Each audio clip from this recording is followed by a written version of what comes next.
Hello again, and welcome to our 35 and 35 series. We are coming down to the wire and wrapping things up, and we are still here trying to inform and inspire you all on your own journey, whether that is in a career or as an entrepreneur, to learn some lessons from us the easy way, so maybe you don't have to learn in the hard way.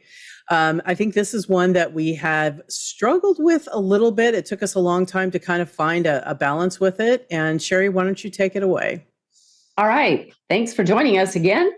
The topic today is helping your audience or your consumers connect the dots. And what we mean by that is kind of like Yvette said, it took us a while to find that happy medium with this, because we had sat through so many presentations and watched our competitors as we grew up in the industry and decided that their upfront part of the presentation was so long and just, we called it the BS factor. Like, well, I've got to put all this in so that I can build myself up and I'm this great, and then you're going to love my idea. Right. But here's the reality, guys.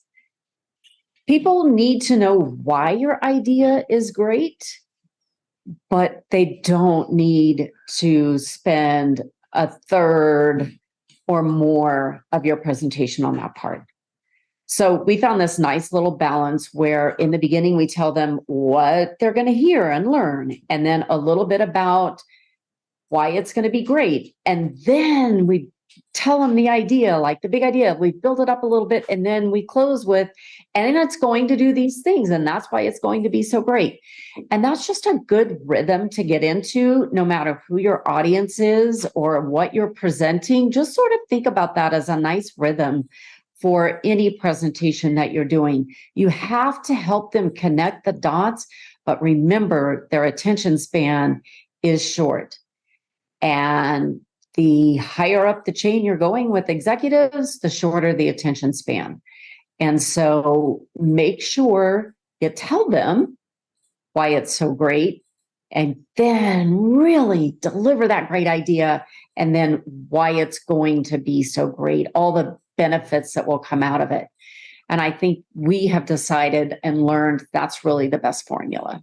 Yeah, and that's exactly right, Sherry. I think the only thing I would add to that is that because you're in it, whatever it is that it is every day, you sort of make an assumption. You get into a world where you think everybody knows whatever it is. Everybody knows about this pain point. Everybody knows that this is big and trending right now, or whatever it is.